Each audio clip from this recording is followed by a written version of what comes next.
हमारे प्रधानमंत्री आपके सामने आते हैं तो महंगाई का शब्द उनके मुंह से नहीं निकलता, बेरोजगारी का शब्द मुंह से नहीं निकलता।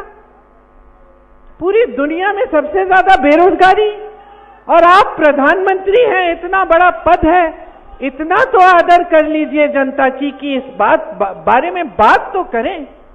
10 सालों से सरकार चला रहे हैं, क्या बातें करते हैं आपके सामने आकर कि कांग्रेस पार्टी एक्सरे मशीन लाएगी, आपके मंगलसूत्र चुराएगी।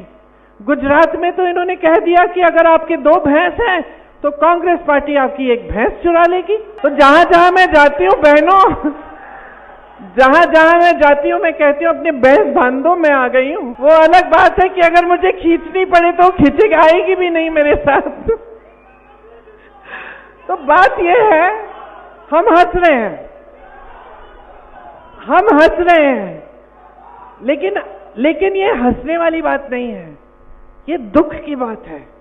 ये दुख की बात है कि आज हमारे देश के जो सबसे बड़े नेता हैं वो इतना भी आदर नहीं कर रहे हैं हमारी देश की जनता की कि चुनाव के समय जब वोट लेने का समय है, 10 साल आपकी सरकार रही है, तो कम से कम जो जो आपने किया है विकास के लिए वो गिनवा लीजिए, जो आप करने जा रहे हैं वो बता लीजिए, दीजिए नौजवानों को। और जो सबसे बड़े संकट है जनता के, महंगाई, बेरोजगारी, इनके बारे में बात तो करिए। ठीक है, आपसे नहीं रुक पाया, आप नहीं कर पाए, ये सुलझा नहीं कर पाए, कम से कम बोलिए तो सही, कहिए कि मैं जानता हूं कि इतनी बेरोजगारी है कि आप मुश्किल में हैं, मैंने कोशिश की, मैं कोशिश करूंगा, इतना तो कह दीजिए। लेकिन इतना भी नहीं कहते हैं, वो भैंसों की बात कर रहे हैं, मंगलसूत्र को चुराने की बात कह रहे हैं।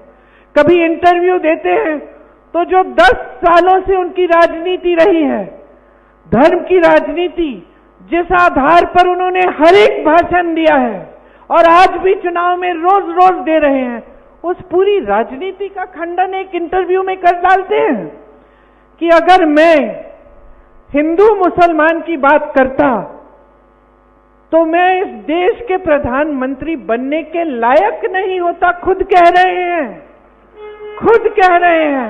तो इसका मतलब क्या है बहनों और भाइयों? इसका मतलब है कि जो राजनीति आपने की जीवन भर, जो आपकी विचारधारा रही है, जिस आधार पर आप 2 चुनाव जीत कर आए हैं, उसका आपने खंडन कर दिया, उसको आपने एक इंटरव्यू में नकार दिया। तो आप उस पे ही नहीं खड़े हो पा रहे हैं तो अपने वादों पे क्या खड़े होंगे? जो आपका आधार है उस पे तो खड़े हो जाइए। राहुल गांधी जी अपने आधार पर शुरू से खड़े हैं।